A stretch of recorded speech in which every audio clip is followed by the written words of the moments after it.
జై శ్రీమన్నారాయణ. ఓం అస్మద్గురుభ్యో నమః. అనాఘ్రతావద్యం బహుగుణపరిణాహి మనసో దుహానం సౌహార్దం పరిచితమివాథాపి గహనం పదానాం సౌభ్రాత్రాదనిమిష నిషేవ్యం శ్రవణయోః త్వమేవ శ్రీర్మహ్యం బహుముఖయ వాణీ విలసితం తర్కత్రయంతమర్మజ్ఞం ప్రబోధనపరాయణం జిజ్ఞాసుజన జీవాతుం శ్రీరంగార్య గురుం భజే. ఓం నమో వెంకటేశాయ. ప్రియ భగవద్బంధువులారా, విశేషమైనటువంటి శ్రేష్టమైనటువంటి ధనుర్మాస మహోత్సవాలలో ఈనాడు మరొక గోపికను మేల్కొల్పుతూ ఉన్నారు. స్వధర్మ నిష్ట కలిగి ఉండాలని, మనము కేవలము మన పనులను ఆచరిస్తూ కర్మలను ఆచరిస్తూ పరమాత్మను మరచిపోరాదని, మన కర్మలను ఆచరిస్తూ పరమాత్మ యందు దృష్టిని ఉంచి పరమాత్మకు సంబంధించిన కైంకర్యాన్ని చేయగలగాలని అనే విషయాన్ని తెలియజేస్తున్నారు. ఈనాడు ఒక గోపబాలిక, అధిక సంపన్నురాలైనటువంటి గోపబాలికను మేల్కొల్పుతున్నారు. ఆ గోప వంశంలో కూడా అధికమైనటువంటి గో సంపద అధికముగా ఉంది. నిన్న కూడా లేగదూడలు అధికముగా ఉన్నటువంటి గో సంపద కలిగిన గోపబాలిక. ఈనాడు కూడా గేదెలన్నిటినీ కూడా, అసలు ఇవాళటి గోపబాలిక యొక్క సోదరుడు కృష్ణ పరమాత్మకు సన్నిధి, చాలా సన్నిహిత స్నేహితుడు. అతడు కృష్ణ పరమాత్మ యందు సేవ కైంకర్యాన్ని చేయడానికే నిమగ్నమై ఉండేవాడు. నిత్య కైంకర్య నిష్ట కాస్త తక్కువ. నిత్య కైంకర్యం ఏంటి వాళ్ళకి? నిత్యము గోకులంలో నిత్యం ఏమిటి వాళ్ళ కర్తవ్యము? గోవుల సంరక్షణ చేయాలి. ఉదయమే లేగదూడలన్నిటినీ కూడా విడిస్తే అవి వచ్చి గేదెల దగ్గరకు వస్తాయి. అప్పుడు వాటి యొక్క ఆప్యాయతకు గుర్తుగానే మళ్ళీ మనకు గేదెలన్నీ కూడా పాలనిస్తాయి. ఆ విషయాన్ని మర్చిపోయి తెల్లవారింది మొదలు కృష్ణ పరమాత్మ సన్నిధిలోనే ఉండేవాడు ఇవాళటి గోపబాలిక యొక్క సోదరుడు. అలా ఉండడం వల్ల ఏమవుతుందట, స్వధర్మాన్ని కాస్త పక్కకు పెట్టినట్టు. మనకు లక్ష్మణస్వామిని చూస్తాం. లక్ష్మణస్వామి ఏం చేశాడు? స్వామి యొక్క కైంకర్యమే, పరమాత్మ కైంకర్యానికే వెళ్ళాడండి. రామచంద్రుని 14 సంవత్సరాలు అరణ్యానికి వెళ్ళమన్నారు. రామచంద్రుడు వెళ్ళాలి కానీ లక్ష్మణస్వామి ఎందుకండి? వెళితే భార్య కనుక సీతమ్మ వెళ్ళాలి, లక్ష్మణస్వామి ఎందుకు వెనకాల? అంటే నీకు కైంకర్యము చేసుకోకుండా, అంటే నీకు సేవ చేయకుండా నేను ఉండలేను అన్నయ్య, నేను వస్తాను. సరే, రామచంద్రుడు అన్నాడట, అమ్మగారి యొక్క ఆజ్ఞ తీసుకొని రావాలి. తల్లి దగ్గరికి వెళ్ళాడండి, సుమిత్రాదేవి దగ్గరికి. సుమిత్రాదేవి దగ్గరికి వెళ్ళి, లక్ష్మణస్వామి, అమ్మ నేను ఇలా అన్నగారితో వెళ్తాను. సుమిత్రాదేవి ఏమన్నది? నువ్వెందుకు నాయన అరణ్యానికి వెళ్ళడం? నిన్నెవరన్నా వెళ్ళమన్నారా? ఎవరిని వెళ్ళమన్నది? రామచంద్రుని కదా. నువ్వు ఆ అరణ్యంలో ఉండి దండకారణ్యంలో కష్టపడతావు, ఇక్కడే ఉండు హాయిగా, మనకున్నటువంటి సౌకర్యం, రాజభవనంలో ఉండాల్సిన వాడు అరణ్యం ఎందుకు అనిందా? అనలేదండి తల్లి సుమిత్రాదేవి. వెళ్ళు అన్నది. నీవు అందుకే నాకు జన్మించావు అన్నదటండి. గొప్పనైనటువంటి తల్లి ఎవరు అంటే ఈ లోకంలో సుమిత్రాదేవి అనే చెప్తారు. సుమిత్రాదేవికి 2 కొడుకులు కదా, లక్ష్మణస్వామి, శత్రుఘ్నస్వామి. అయితే లక్ష్మణస్వామి వెళ్తాను అనగానే ఎటువంటి సంకోచం లేకుండా వెళ్ళు నాయన, కానీ నిరంతరము సేవ చేసుకో. మాం విద్ధి జనకాత్మజం, సీతమ్మ కూడా ఉంది. రామం దశరథం విద్ధి మాం విద్ధి జనకాత్మజం అని చెప్పిందండి. రామచంద్రస్వామిని దశరథ మహారాజు వలె నువ్వు చూడాలి, అమ్మ సీతమ్మ తల్లిని నా వలె చూడు, తల్లి వలె, తల్లిదండ్రుల వలె అన్న వదినని చూసుకోవాలి. అప్పటి నుంచే మనకు ధర్మం అండి. అన్న వదినలు మన తల్లిదండ్రుల తర్వాత తల్లిదండ్రులాగా మనం ఆదరిస్తాం. అలా చూసుకొని నిత్యము కైంకర్యం చేయి. రామచంద్రస్వామి యొక్క ప్రతి కైంకర్యం అంతా కూడా లక్ష్మణస్వామి చేసేవాడటండి. అరే, అన్నిటికీ తల్లి అయినటువంటి సుమిత్రాదేవి ఇచ్చినటువంటి ఆజ్ఞ. అలా వెళ్ళాడు. ఆయన నిరంతరము భగవంతుని యొక్క కైంకర్యంలో ఉన్నాడు. అటువంటి గోపబాలుడే ఈనాడు వారి యొక్క స్వధర్మమైనటువంటి స్వధర్మాన్ని అంతా పక్కన ఉంచి కృష్ణ పరమాత్మతో నిత్య కైంకర్యంలో ఉండేటటువంటి మహానుభావుడు. వారి యొక్క సోదరి ఇవాళ 7వ గోపికను నిద్ర మేల్కొలుపుతున్నారు. కనై తిళం కత్తెరుమై కన్రుక్కిరంగి నినై తుములై వజియే నిన్రుపాల్ షోరా ననై తిల్లం షేరాக்கும் నచ్చల్వంతంగాయ్ వనిద్దలై వీజ நின் வாசல் கடைப்பத்தி செனத்தினால் தென்னிலங்கை கோமானை செத்தா மனத்துக்கினியானை பாடவும் நீ வாய் திறவாய் இனித்தாதெதிந்திராய் இதென்ன பேரு రక్కం అనై తిల్లత్తారు మరిందేలో నింబావాయ్ అని ఈనాటి పాశురం. లేగదూడలు ఉన్నటువంటి గేదెలు ఇంకా లేగదూడలు వచ్చి పాలను స్వీకరించాలని తపనతోటి పొదుగు అంతా కూడా బరువెక్కి లేగదూడలు వచ్చి పాలను స్రవిస్తున్నట్టుగానే భావన అరుస్తున్నాయట. ఇవి వేటి కోసం అరుస్తున్నాయి? లేగదూడల కోసం అరుస్తున్నాయి. అక్కడ విప్పేవాళ్ళు లేరు. వాటిని అక్కడ విప్పితే ఇక్కడ పంపిస్తే కదా వస్తాయి. అరిచి అరిచి ఇంకా వాటి యొక్క దూడలు వచ్చి పొదుగును ముట్టి చక్కగా పాలను స్వీకరిస్తున్నట్టుగానే భావన చేసి పాలన్నిటినీ స్రవిస్తూ ఉన్నాయి.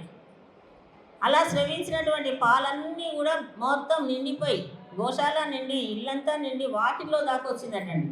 అంటే అంత గోసంపద ఉంది అన్నమాట. అంత మొత్తం వ్యాపించి ఇంటి ముందంతా కూడా బురదగా అయిపోయి ఉందట. కనెత్తిడం కత్తెరుమై కన్రుక్కిరంగి నినెత్తు ములై వజే నిన్రుపాల్ షోరా. గేదెలు తమ దూడలు పాలు తాగుతున్నాం అనుకోని భావన చేతనే ఇస్తూ ఉన్నాయి. అలా స్రవిస్తూ ఉన్నటువంటివి అవిచ్ఛిన్నంగా స్రవిస్తున్నాయండి గేదెలు. ఇప్పుడు కృష్ణ పరమాత్మ వచ్చిన తర్వాత పాడి పంట అధికమైంది గోకులంలో, నందవ్రజంలో. పాలను ఇవ్వడం కూడా ప్రతి గేదె కానీ గోవు కానీ అధికమైన పాలను ఇస్తూ ఉన్నాయి. ఉన్న గోసంపద అధికము, అందుకని పాలన్నీ కూడా అవిచ్ఛిన్నంగా ఇస్తూనే ఉన్నాయట. ఆనందంతో తమ దూడలు తాగుతున్నాయి అన్నట్టు. నినెత్తు అలా తలుస్తూ ఉన్నాయి. అవి తన లేగదూడలు వచ్చాయి అని తలంచి పాలను స్రవిస్తున్నాయి. ఇది ఎవరి స్వభావం అని తెలియజేస్తారు. మనకు పైనంతా కూడా కథలా ఉన్న అంతర్లీనంగా విశేషమైనటువంటి అర్థం ఉంటుంది. మనకు ప్రతి పాశురంలో చెప్పుకుంటున్నాం. అంతర్లీనంగా ఆచార్య తత్వాన్ని తెలియజేస్తారండి. ఆచార్యులు ఏం చేస్తారు? తమకున్నటువంటి జ్ఞాన సంపదనంతా శిష్యులకు పంచాలని ఎదురు చూస్తూ ఉంటారు. శిష్యులు రావడమే ఆలస్యం. వాళ్ళకి వారి యొక్క జ్ఞాన సంపదనంతా, ఆధ్యాత్మిక సంపదనంతా, రామాయణ భారత భాగవతాలనంతా కూడా పంచాలని చూస్తూ ఉంటారు. శిష్యులు ఏం చేయాలి? ఇచ్చేసి ఆచార్యులు చెప్పే విషయాన్ని శ్రద్ధగా మీలాగా వింటారు. విన్నదాన్ని ఏం చేస్తారు? ఆకళింపు చేసుకుంటారు. ఆకళింపు చేసుకునే దాన్ని ఏం చేస్తారు? మర్చిపోతారా? మర్చిపోరు. వీరు మంచివాళ్ళు. మర్చిపోకుండా దాన్ని ఆచరించడానికి ప్రయత్నం చేస్తారు, ఆచరిస్తూ ఉంటారు. అలా ఆచరించినప్పుడు ఏమవుతుందండి?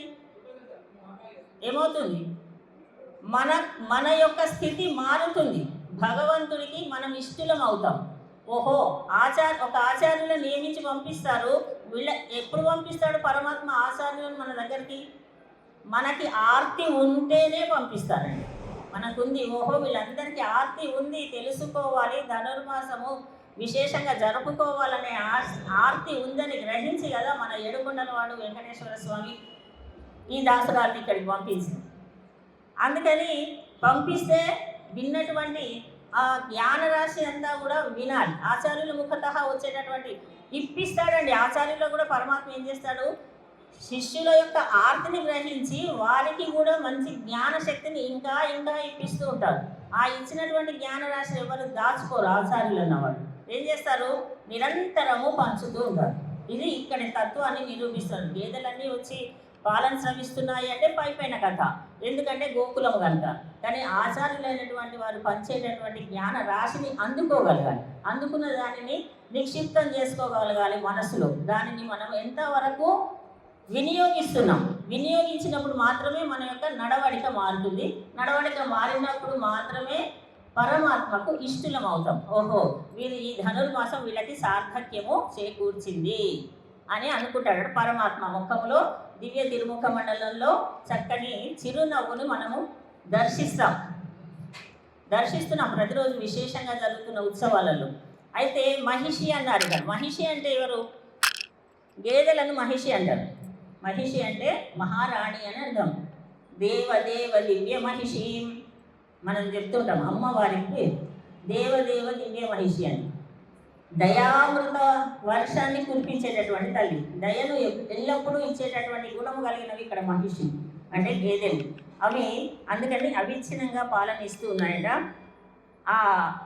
ఇది తర్వాత చెప్తున్నారు. కన ఎత్తిళ్ళం షేరాక్కుం నచ్చెల్వంతంగాయ్, నానిపోయి ఇల్లంతా బురదమయమైపోయిన తర్వాత అవుతూ ఉన్నటువంటి అంత సంపద కలిగినటువంటి ఓ అమ్మాయి, ఆ సంపద కలిగిన వాడి చెల్లెలివి కదా, నువ్వు సోదరివి, నీవు మేల్కొని రాదా అంటున్నారు. నచ్చెల్వంతంగాయ్, మంచి సంపద. ఏమిటి సంపద? పాలు పాడి పంటనే సంపద ఒకప్పుడు. అటువంటి సంపద కలిగినటువంటి వాడి చెల్లెలా అని మేలుకొలుపుతున్నారు వాళ్ళు. అయితే గోపాలుని గురించి చెప్పడం ఎందుకంటే ఇక్కడ గోపిక గురించి చెప్తుంది. గోపికని నువ్వే మేలుకొని వచ్చి అనవచ్చు కదా. ఏ విధంగా అంటే విభీషణుడు ఉన్నాడు లంకా నగరంలో, రావణాసురుడి సోదరుడు. విభీషణుడు ఏం చేశాడు? రావణాసురుడికి మంచి మాటలు చెప్పాడు. అన్నయ్య నీవు వదిలిపెట్టు సీతమ్మను, లేకపోతే లంకకి చేటు కలుగుతుంది అని. మంచి మాటలు విన్నాడా? వినాశకాలే విపరీత బుద్ధి కలుగుతుంది, వినాలనిపించలే. వినకపోయేసరికి ఏమి జరిగింది? అక్కడి నుంచి రామచంద్రుడి దగ్గరికి వెళ్ళాడు విభీషణుడు, శరణు వెళ్ళాడు. విభీషణుడు కుమార్తె ఉన్నది త్రిజట. ఆమె విభీషణుడి కూతురు పేరు త్రిజట. త్రిజట ఏం చేసింది? నిరంతరము సీతమ్మ తల్లిని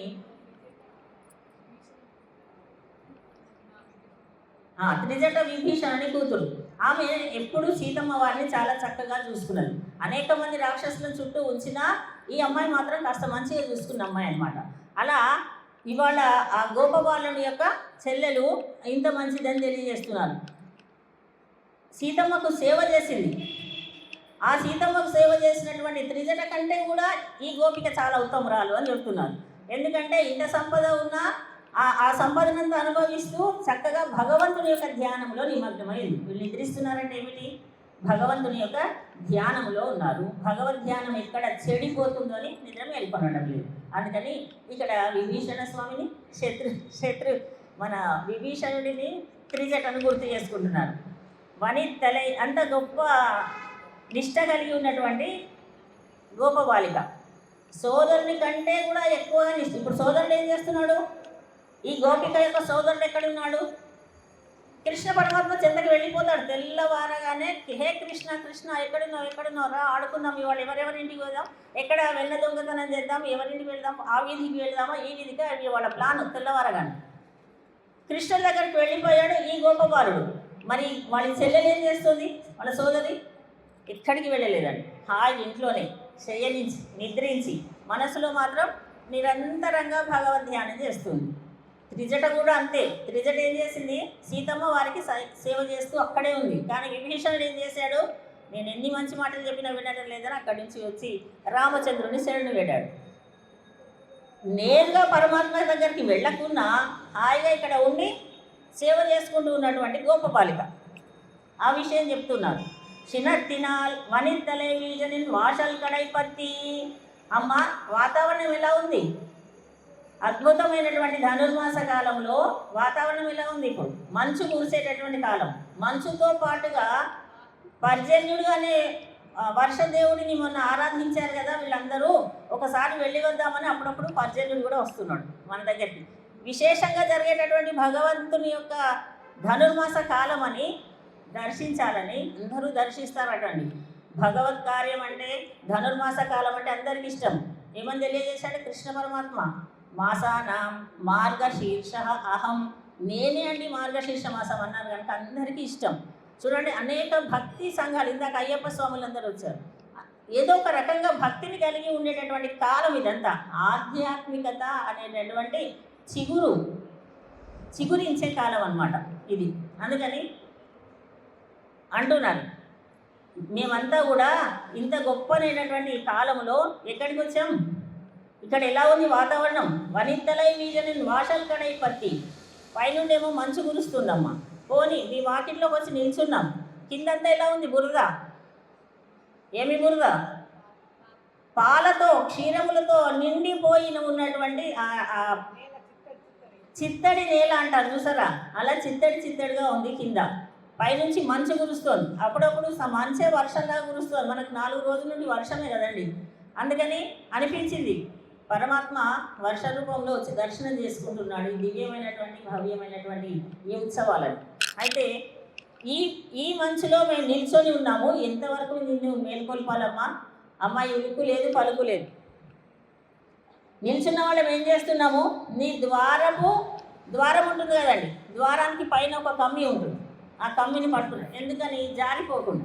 జాగ్రత్తగా ఉండాలి కదా, మరి జారిపోతే అని మీ ఇంటి ముందు నిల్చొని నిన్ను పిలుస్తూ భగవన్నామాన్ని ఒకవైపు భగవన్నామ సంకీర్తన ఆపేస్తారా మన వాళ్ళు? ఆపరు. భగవన్నామ సంకీర్తన చేస్తూ నిన్ను మేల్కొల్పుతూ పైన కమ్మిని పట్టుకొని ఉన్నాం. వనిత్తలై మీజ నిర్వాషల్ కడైపత్తి. మంచు తలపై పడుతోంది, కిందనేమో చిత్తడి నేల, ద్వారం కండిని పట్టుకొని ఉన్నాం.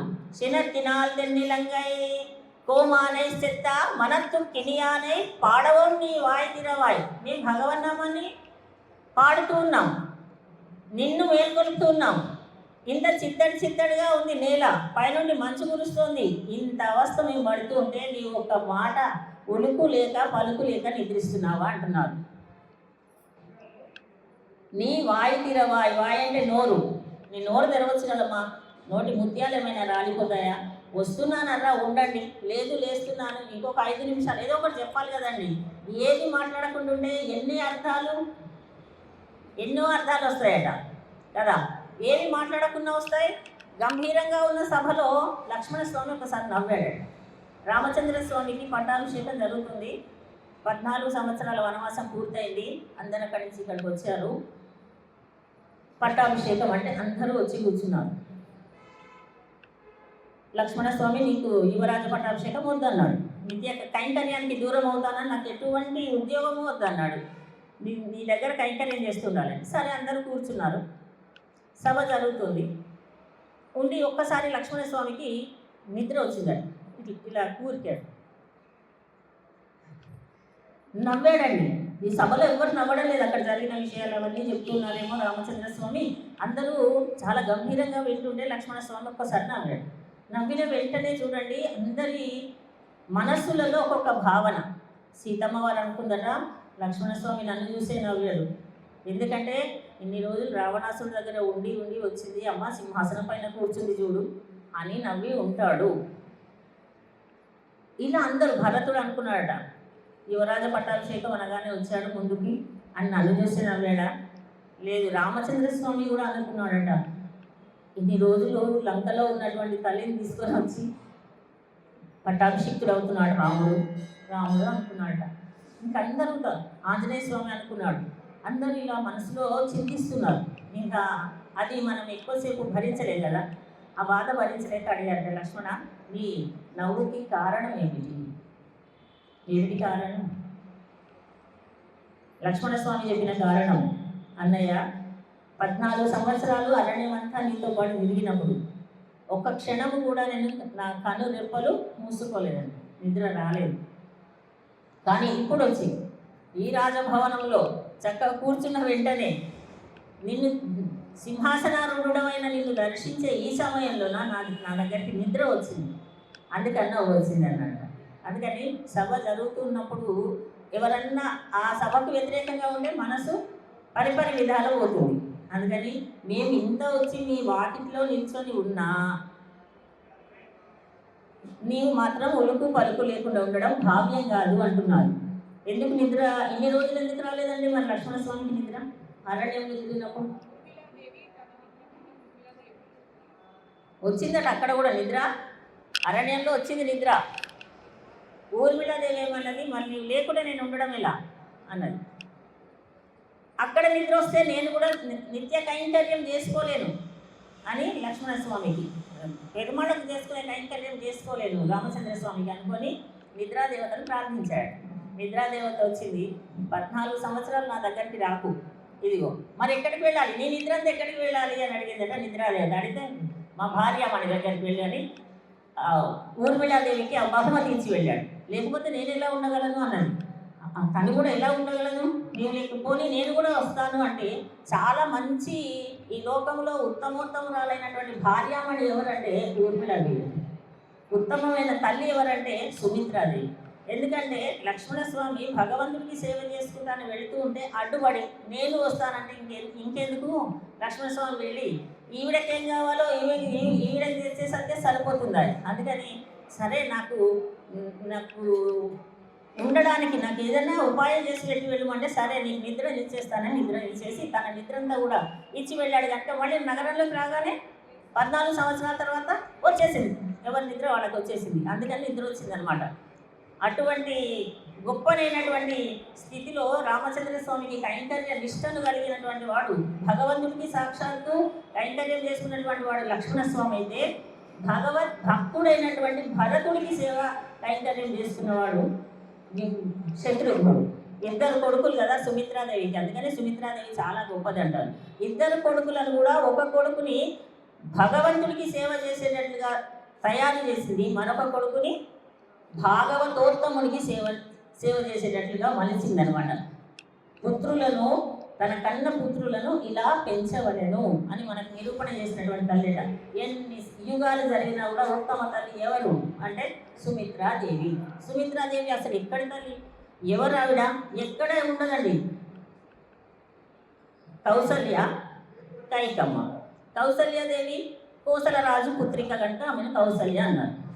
కైక కేకయ రాజుగారి యొక్క పుత్రిక కనుక కైకమ్మ. మరి సుమిత్ర ఎక్కడే ఉండదండి రామాయణంలో. సుమిత్ర మంచి స్నేహితురాలు ఆవిడ. అంటే మగధ రాజు గారి యొక్క కుమార్తె సుమిత్రాదేవి అంతవరకే ఉంటుంది. మంచి స్నేహితురాలు, అందరితో కలిసిమెలిసి ఉండేదండి. కౌసల్యకి కైకమ్మకి అప్పుడప్పుడు మాటలు ఏమన్నా మనస్పర్ధలు వస్తే రావచ్చు, కానీ సుమిత్రాదేవికి కైకమ్మకు, సుమిత్రకి కౌసల్యకి ఎటువంటి మాట పట్టింపులు రాలేదు. అంత కలిసిమెలిసి ఉండే తల్లి. లేకపోతే కౌసల్యాదేవి కొడుకైనటువంటి రామచంద్రుడు అరణ్యానికి వెళ్తుంటే నీవెందుకు రా పనిలేక ఇక్కడ ఉండక అనొచ్చు కదా, అనలేదండి. వెళ్ళు నీవు అందుకే జన్మించావు, వెళ్ళడం కూడా ఎలా వెళ్ళాలి, నిరంతరం సేవ చేసుకో రాముడికి అని చెప్పి పంపించింది. అట్లా ఉత్తమురాలైనటువంటి తల్లి. చిన్నట్టినాల్ తెన్నిలంగై కోమానై చెత్త. దక్షిణం వైపు ఎవరుంటారండి? దక్షిణానికి ఏముంది? మన భారతదేశానికి దక్షిణ దిక్కున ఏమీ కలదు? శ్రీలంక కలదు. లంక ఉంది. ఆ లంకలో ఉన్నవాడెవరు? దుర్మార్గుడు, దుష్టుడైనటువంటి రాక్షసుడు రావణాసురుడు. ఆ దుష్టుడైనటువంటి రావణుని యొక్క తలలు నరికినటువంటి వాడు ఎవరు? రామచంద్రుడు. ఎలా నరికాడు? కోపంతో నరికాడట. కోపంతో లంకాధిపతి అయినటువంటి రావణాసురుణ్ణి సంహరించినటువంటి రామచంద్రుడిని కీర్తిస్తున్నారు ఈరోజు గోపికలు. మరి కృష్ణ పరమాత్మను కదండి కీర్తించాలి, వాళ్ళు ఎందుకు రాముడిని కీర్తిస్తున్నారు అంటే కృష్ణను కావాలన్నటువంటి తన భక్తులను కాదు కానీ ప్రేయసిని కొద్దిగా కష్టపెడతాడు, వెంటనే రమ్మని రాడు. అందుకని కొద్దిగా ఇవాళ మాత్రం రాముని కొలుద్దామని వాళ్ళు రాముని కొలుస్తున్నాడు. మరి రాముడు ఏం చేశాడు? సీతమ్మ వారు 10 నెలలు అరణ్యంలో ఉంటే సరిగా ఆహారం కూడా స్వీకరించలేదు, కంటికి 7 ధారలుగా దుఃఖిస్తూనే ఉన్నాడండి. అటువంటి తండ్రి మన దుఃఖాన్ని చూసి వెంటనే కరిగిపోతాడు దయాసముద్రుడైనటువంటి రాముడు అని ఇవాళ రామచంద్ర స్వామిని కీర్తిస్తున్నారు. కృష్ణుని కాకుండా రాముడిని కీర్తిస్తున్నాం. ఎంత గొప్పవాడు రాముడు చెప్తున్నారు. లంకాధిపతి, లంకా నగరానికి రాజైనటువంటి రావణాసురుడిని క్రోధముతో వెంటనే వెళ్ళి వాడి 10 తలలను కూడా నరికినటువంటి రామచంద్రుడికి కీర్తిస్తున్నప్పుడు నీకు మేల్కొనడం లేదు అని. రామచంద్రుడికి కోపం కలిగిందని ఎప్పుడన్నా కోపం వచ్చిందా? స్మిత పూర్వాభి భాషిత్వం కలిగినటువంటి వాడు కదా రాముడు, కోపమే లేదు. వాల్మీకి మహర్షి మొట్టమొదలు నారద మహర్షిని కొన్ని ప్రశ్నలు అడిగారు శ్రీమద్ రామాయణంలో. ఏ ప్రశ్నలు అడిగారు? ఎవరి గురించి రాయాలని అంటే అడిగారు. ఆ ప్రశ్నలలో 16 ప్రశ్నలు ఉత్తమమైనవి. మానవుడికి ఉండవలసినటువంటి లక్షణాలు ఒక 16 ఉంటాయట. ఆ 16లలో కోపం లేనివాడనే ఉంటుంది. జిత క్రోధ అని పేరు. కోపం ఏ మాత్రము లేనటువంటి వాడు రామచంద్ర స్వామి. ఎప్పుడూ కోపం రాదండి. ఎవరికి ఏది అడిగినా అది లేదనకుండా వెంటనే ఇచ్చేస్తుంటాడట. అందుకని ఏం చదువుతాం మనం? ఆపదాం అపహర్తారం దాతారం సర్వసంపదాం లోకాభిరామం శ్రీరామం భూయో భూయో నమామ్యహం. ఒక్కసారి కాదండి, రామచంద్ర స్వామికి కూడా మన గోదమ్మ వలనే భూయో భూయో నమామి, మళ్ళీ మళ్ళీ మళ్ళీ మళ్ళీ నమస్కరిస్తామండి. ఎందుకు అంటే ఆపదలను తొలగించువాడు. ఆపదామపహర్తారం అంటే ఏమి? ఆపదలను తొలగించువాడు. ఆపదామపహర్తారం దాతారం సర్వసంపద. దాతారం అంటే ఇచ్చువాడు. ఏమిస్తాడు? సర్వసంపదలను. ఇప్పుడు మనకున్న ఆపద తొలగిపోయింది, ఇక్కడ ఇంత ఆపద ఉంది. ఈ ఆపద తొలగిపోతే ఇక్కడ ఉన్న ఖాళీ స్థలాన్ని పూర్తి చేస్తాడు. మీకు ఎంత ఆపద తొలగిపోయిందో అంత సంపదనిస్తాడు వెంటనే. అంత సులభమైన దైవం. దాతారం సర్వసంపదాం. అటువంటి లోకాభిరాముడైనటువంటి రామచంద్ర స్వామికి భూయ భూయ అంటే మరలా మరలా మళ్ళీ మళ్ళీ నమస్కారం నమస్కారం అని తెలియజేసుకుంటుంటాం మనం. అటువంటి రామచంద్రుడిని మేము కీర్తిస్తుంటే ఇంకా నువ్వు వెళ్ళిపోనవా అంటున్నారు. నిత్తాన్ ఎజిందిరాయ్, లేచి రావమ్మా, ఇంకా లేవడం లేదు అంటున్నారు. అనయ్ తిల్లత్తారం అరెందు. సరే, ఈ విషయం అందరికీ కూడా తెలిసిపోయిందమ్మా. ఎవరికి తెలిసింది? ఊరిలో అందరూ కూడా చూస్తున్నారు. ఏమిటి వీళ్ళ ఇంటి ముందు ఇంతమంది, ఎవరో ఒక్కళ్ళు వస్తేనే చూస్తుంటారు కదండి ఏం జరిగింది ఏం జరిగిందని. ఊరంతా ఇంతమంది వచ్చి నిల్చున్నాం ఇంటి ముందు, 5 లక్షల మంది. కొంతమంది ఇంతమంది మీ ఇంటి ముందు ఉన్నామనే విషయం అందరికీ ఊరంతా తెలిసిపోయిందిలే. నీవు ఇంకా మేల్కొనడం లేదని అందరికీ తెలిసింది. ఇంకా ఏం పడుకుంటావులే, తొందరగా లేచి రావాల్సింది అని ఇవాళ అమ్మాయిని మేల్కొలుపుతూ ఉన్నారు. ఇందులో మనకేం తెలియజేశారు? ద్వారం అని చెప్పారు. ఏమిటి ద్వారం? ద్వారంలో పైకమ్మిని పట్టుకున్నాము అన్నారు. ద్వారం యొక్క విశేషాన్ని తెలియజేస్తారండి. ద్వారం అంటేనే ఒక మంత్రం ఉంది మనకు, విశేషమైనటువంటి మంత్ర రాజము, 8 అక్షరములు కలిగినటువంటి మంత్రము. దానికి అష్టాక్షరి మంత్రం అని పేరు. ఆ అష్టాక్షరి మంత్రం వేదంలో నుండి ఉద్భవించింది. వేద సారం అంతా ఎక్కడ ఉంది అంటే 8 అక్షరములలోనే ఉంది అని తెలియజేస్తారు మనకు. అదే ఓం నమో నారాయణాయ అని 3 పదములు కలిగినటువంటి 8 అక్షరములు కలిగినటువంటి దివ్యమైన మంత్రం. మంత్రం అంటే అర్థం ఏమిటి? మంత్రం అంటేనే మంతారం త్రాయతే ఇది మంత్ర అని. ఎవరైతే మననం చేస్తూ ఉంటారో వారిని రక్షించి కాపాడునది అని. అందుకనే ఈ మంత్రమును ఆచార్యుల ద్వారా స్వీకరిస్తాం. నిన్న చెప్పుకున్నాం కదా, ఆచార్యుల ద్వారా తీసుకున్నటువంటి గొప్పనైనటువంటి మంత్రరాజం ఈ మంత్రం. ఈ మంత్రం యొక్క విశేషమే ఈనాటి పాఠకంలో తెలియజేస్తారు. ఏం చెప్తారు? ద్వారం అంటేనే అర్థం ఏమిటి అంటే మంత్రం. ఈ మంత్రం కూడా ఏమి ఇస్తుందండి? అన్నీ ఇస్తుందండి. మేము ఎప్పటి నుంచో ఎప్పుడో సమాశ్రయణాలు స్వీకరించి మంత్రాన్ని అనుసంధానం చేయాలి. ఆచార్యుల ద్వారా స్వీకరించిన తర్వాత నిరంతరము ఆచార్యులు ఎప్పుడెప్పుడు స్మరించమని చెప్తారు, అప్పుడు స్మరించవలసినటువంటి మంత్రరాజ. మేము ఎప్పుడో తీసుకున్నాం, మాకేం సిద్ధించడం లేదని కాదండి, తప్పనిసరిగా జరిగి తీరేటటువంటి విశేషమైనటువంటి మంత్రం. ఐహలౌకికం ఐశ్వర్యం స్వర్గాద్యం పారలౌకికం కైవల్యం భగవంతంచ మంత్రోయం సాధయిష్యతి అని చెప్పారు. ఐహలౌకికం ఐశ్వర్యం, ఈ లోకంలో ఉండే ఐశ్వర్యం అంతా కూడా నీకు లభిస్తుందండి. ఐహలౌకికం ఐశ్వర్యం స్వర్గాద్యం పారలౌకికం. వేరేగా లేదండి నాకు స్వర్గమే కావాలనుకుంటే స్వర్గమే వస్తుంది. లేదండి నాకు కైవల్యం కావాలండి. కైవల్యం అంటే ఏంటి తెలుసా అండి? కైవల్యం అనేది ముక్తి. కైవల్యం అనే దానిని మన వాళ్ళు ఎక్కువగా కోరుకోరు సంప్రదాయస్తులు. కైవల్యం అంటే ఒక్కడే ఉండేటటువంటి స్థితి అట. ఎప్పుడు వస్తాయి ఇవన్నీ? ఈ జన్మ అనంతరం వచ్చేటటువంటివి. ఒక్కడే ఉంటాడు, ఇంకా అక్కడ ఇంకెవ్వరు ఉండదు కూడదండి. నేను హాయిగా నేను ఒక్కడే ఉండాలనుకుంటే కైవల్యం. ఎందుకని మనకు? అందుకని మన వాళ్ళు ఏం చెప్తారు, మనం కోరుకోవాల్సింది పరమ పదం. సరే, ఐహలౌకికం ఈ లోకంలో ఉండే సంపద కావాలండి, లభిస్తుంది మంత్రం ద్వారానే. కష్టపడాల్సిన అవసరం లేదు. అందుకే మంత్రాన్ని పట్టుకోవాలి, మంత్రాన్ని అనుసంధానం చేయాలి. ఆ మంత్రాన్ని ఏ సమయంలో ఎలా అనుసంధానం చేస్తే ఎంత ఫలితమో తెలుసుకోవాలి, దాన్ని అలా పాటించాలి. ముందు దానిపైన ఏముండాలి? అన్నింటికంటే ముందు విశ్వాసము ఉండవలేను. విశ్వాసం లేకపోతే ఏది జరగదు. ఒక డాక్టర్ గారి దగ్గరికి వెళ్ళి తగ్గుతుందా అని విశ్వాసం లేకుండా వెళితే లక్షల ఔషధాన్ని ఇచ్చినా కూడా అది తగ్గదు. ఆ డాక్టర్ గారి మీద విశ్వాసం చాలా ఉంది. ఒక ఒక ఒక ఆయన వెళ్ళాడట, విపరీతమైన నాకు ఇదేంటి ఉదర వేదన అని, కడుపు నొప్పిగా ఉందని వెళ్ళాడు. ఏదన్నా వెంటనే ఇవ్వండి ఔషధం ఇవ్వండి, ఇప్పుడు అన్ని ట్యాబ్లెట్లే కదా, వెంటనే ఇవ్వండి అంటూ వెళ్ళాడట. సరే డాక్టర్ గారు కూడా తీసి ఒక మాత్ర అక్కడ ఉంచాడు. వెంటనే అక్కడ ఉన్నటువంటి ఏదో ఈ తీసేసుకున్నాడు, ఈయన వేసుకుని తగ్గిపోయింది అన్నాడు. తర్వాత వచ్చాడు తెల్లవారు 1-2 గంటల తర్వాత, డాక్టర్ గారు నిజంగా మీ చెయ్యి మంచిది, హస్తవాసి మంచిది అని అందరు చెప్తుంటే విన్నాను, ఎంత మంచిదండి, వెంటనే అసలు వేసుకుని నేను ఇంటికి వెళ్ళాను, నాకు ఎంత కడుపు నొప్పి ఉండేది, మొత్తం తగ్గిపోయింది అని వచ్చాడు. డాక్టర్ గారు ఏదో వెతుక్కుంటున్నారు. ఏం వెతుకుతున్నారండి అంటే, నా కోటుకున్నటువంటి బటన్ ఇక్కడ పెట్టాను, దొరకట్లేదు. వేసుకున్నావా, నేను ఇందాక ఇచ్చిన ట్యాబ్లెట్ వేసుకున్నానండి, డాక్టర్ గారు తగ్గిపోయింది. అక్కడ చూస్తే ఆ ట్యాబ్లెట్ అక్కడే ఉంది. డాక్టర్ గారు ఇచ్చిన ట్యాబ్లెట్ అక్కడ ఉంది, ఆయన కోటుకు ఉండవలసినటువంటి బటన్ హాయిగా మింగేసాడు, తగ్గిపోయింది. ఇదేమిటి? విశ్వాసం. ఇది విశ్వాసం. మనకి ఎన్ని మంత్రాలు చదివినా, ఎన్ని విష్ణు సహస్రనామ పారాయణాలు ఎన్నిసార్లు చేసినా విశ్వాసం అనేది లేకపోతే ఏది జరగదు. అందుకని మనకు గొప్పనైనటువంటి మంత్రరాజమే అష్టాక్షరి దివ్య మంత్రం. దాని గురించి చెప్పారు. ద్వారం అంటేనే అష్టాక్షరి మంత్రం అని. 2 పక్కలకు ఉండేటటువంటి దాన్ని ఏమంటారు, చేరేడు అంటాం మనమైతే, చేరేళ్ళు కమ్మిలు అంటాం ఇటు ఇటు. అవేమో దాంట్లో ఎన్ని పదాలు? 3 పదాలు. ఓం నమో నారాయణాయ.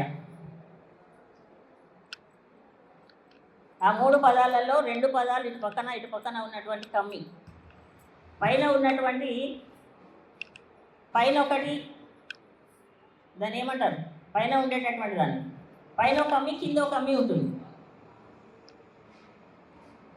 ఇటు ఇట్లా నిలువుగా ఉన్న కమ్మిలేమో నారాయణాయ. పైన ఒకటి ఉంటుంది, కిందికి కూడా ఉంటుంది. మనకు గడప, కింద గడప, పైన కమ్మి, పైన మామిడి ఆకు తోరణాలు కట్టుకుంటాం. ఇవి రెండేమో నమః పదం. నమః అనే పదం కూడా చాలా విశేషమైనది. నమః అంటే అర్థం చెప్పుకుంటున్నాం, ఇదివరకు భాషలో కూడా చెప్పుకున్నాం. మహా అంటే నాది, మహా అంటే నాది, నా కాదు, నా అంటే కాదు. కింద ఉండే కమ్మి మహా నాది, పైది నాది కాదు అనే అర్థం. అయితే ఏది నాది కాదు, ఏది నాది కాదు అనే విషయాన్ని గ్రహించి, అంతా కూడా ఎవరిది మరి అంటే నారాయణాయ నమః, నారాయణుని కొరకే కానీ నా కొరకు కాదు అనేటటువంటి సత్యాన్ని గ్రహించడం కోసమని అంతర్లీనంగా ఉన్నటువంటి విశేషమైనటువంటి అర్థం ఈనాడు అష్టాక్షరి దివ్య మంత్రం యొక్క అర్థాన్ని చెబుతూ ఈనాటి గోపబాలికను మేల్కొల్పారు. ఇంత చెప్పిన తర్వాత కూడా లేవకుండా ఉంటారా ఎవరైనా? ఇంకా లేవకుండా ఉంటారా? లేస్తారు. మంచి వాళ్ళు తొందరగా లేస్తారు. మన గోష్ఠి బృందం అంతా కూడా ఎప్పుడూ కూడా మెలకువతోనే ఉంటారు. నిద్రించడం అనేది లేదు. ఎందుకంటే మెలకువ అంటే అర్థం ఏంటి, నిద్ర అంటే అర్థం ఏంటి? జాగ్రత్తగా ఉండుట అని అర్థం. ఇక్కడ మన నిద్ర తామసమైన నిద్ర, అది ఎప్పుడో వెళ్ళిపోయింది. ఎప్పుడో డిసెంబర్ 16వ తారీఖు నుండి మనకు ఉన్నటువంటి నిద్ర ఏమిటి అంటే, ఏమి నిద్ర? భగవంతునికి అమ్మ గోధుమ తల్లి చెప్పినటువంటిదే ఈ నిద్రగా. తామస నిద్ర లేదు, వెళ్ళిపోయింది. ఎప్పుడో సాత్వికమైన నిద్రనే ఉంది. సాత్విక నిద్ర వల్ల ఏం జరుగుతుంది? ఎప్పుడు మన దృష్టిలో, మన మనస్సులో ఏముంటుంది? భగవన్నామము, భగవంతుని యొక్క మంత్రము, భగవంతుని యొక్క తిరుపావై సేవాకాలం, ఇవే కదా ఉంటున్నాయి మన మనస్సులో. ఉదయం నిద్ర లేచిన దగ్గర నుండి కూడా ఏమనుకుంటున్నాం? వెళ్ళాలి, కోవెల అనే మాట వచ్చిందంటే భగవంతుడు నా కోసం సిద్ధమవుతున్నారు వీళ్ళు రావడానికి. మనకు కావాల్సినటువంటి అన్ని సమకూరుస్తాడండి. భగవంతుడే మనకు అన్ని సమకూర్చి ఇవ్వకపోతే మనం ఏమి చేయలేం. ఇంట్లో అక్కడే ఉన్నటువంటి కాఫీ పొడి డబ్బా దొరకదు, అక్కడే ఉన్నటువంటి చక్కెర డబ్బా దొరకదు, అక్కడే ఉన్నటువంటి స్టవ్ ముట్టించడానికి కావాల్సిన లైటరు దొరకదు. ఆలస్యం అవుతుంది. వీళ్ళు కోవెలకు వెళ్ళాలని త్వరపడుతున్నారు కనుక మన చేతికి అన్నీ దొరుకుతాయి. చూడండి ఒకసారి, మన ఇంట్లోనే ఉంటాయి. పొద్దున్నే అక్కడే వెతుక్కుంటున్నాం. ఎందువలన అంటే తామస నిద్ర అయితే అలా వెతుక్కుంటాను. తామస నిద్ర అనేది కాదు కనుక 3 గంటలకు లేచినా అందరికంటే ముందు కోవెలకు వచ్చి భగవద్ దర్శనాన్ని దర్శించి అమ్మ యొక్క కృపా కటాక్షాన్ని పొందుతున్నాం. ఇది ఇప్పుడు వచ్చింది కాదండి. ఇది జన్మాంతరాల నుండి మనకు భగవంతుని యొక్క ప్రీతి ఉంటే ఇప్పుడు వచ్చేటటువంటి అవకాశం కలిగిస్తారు. వచ్చినటువంటి వాళ్ళందరం కూడా చక్కగా కూర్చోగలుగుతున్నారంటే గొప్పనండి. మొదలు కూర్చోవడం గొప్ప, కూర్చోవడమే రాకపోతే శ్రవణం కూడా ఉండదు. కూర్చున్నామంటేనే మనకు 90 మార్కులు వచ్చినట్టే. ఇంకో 10 మార్కులు, ఈ 10 రోజులలో 10 మార్కులు వస్తాయి. చూస్తూ ఉండగా 12 రోజులకు వచ్చేసాం, ఇంకా మిగిలింది సగభాగం. చక్కగా వచ్చేస్తుంది, చాలా వరకు వచ్చేసింది కూడా. అందుకని ఇవాళ అమ్మాయి చాలా ఉత్తమోత్తమురాలు. స్వామి యొక్క నిరంతర సేవ, స్వధర్మాన్ని ఇచ్చి లక్ష్మణ స్వామి వలె భగవంతుడికి నిత్య సేవ చేసుకునేటటువంటి గోపబాలకుడి యొక్క సోదరి అయినటువంటి గోపికని నాటి మేలుకొల్పారు. అందులో అంతరార్థంగా చక్కగా మనకి ఏం తెలియజేశారంటే అష్టాక్షరి దివ్య మంత్రం గురించి తెలియజేశారు. ఆ మంత్రాన్ని మనం కూడా అనుసంధానం చేసుకుంటూ శ్లోకాన్ని పాశురాన్ని ఒకసారి అనుసంధానం చేసుకొని తర్వాత కార్యక్రమంలోకి వెళ్దాం. కనైతిలం కత్తెరుమై కన్రొక్కిరంగి నినై తూళై వజే నిన్రుపాల్ శూరా நனைத்தில்லம் ஷெராக்கும் நச்சல்வந்தங்காய் வனித்தலை மீக நின் வாசல் கடைப்பட்டி செனத்தினால் தென்னிலங்கை கோமானை செத்தா மனத்துக்கினியானை பாடவும் நீ வாய் திறவாய் இனித்தாதே சிந்திராய் இதென்ன பேருரக்கம் அனைத்தில்லத்தாரும் அறிந்தேலோரெம்பாவாய் கர்க்கடே பூர்வபல்குண்யாம் துளசி கானனோத்பவாம் పాండ్యే విశ్వంభరాం గోదాం వందే శ్రీరంగనాయకీం ఆండాళ్ దివ్య తిరువడిగలే శరణం. ఈనాటి ఆళ్వారు కులశేఖర ఆళ్వారు. ఈనాడు కులశేఖర ఆళ్వార్లను గుర్తు చేసుకుంటున్నారు. ఆ విషయం మనం రేపు తెలియజేసుకుందాం. జై శ్రీమన్నారాయణ.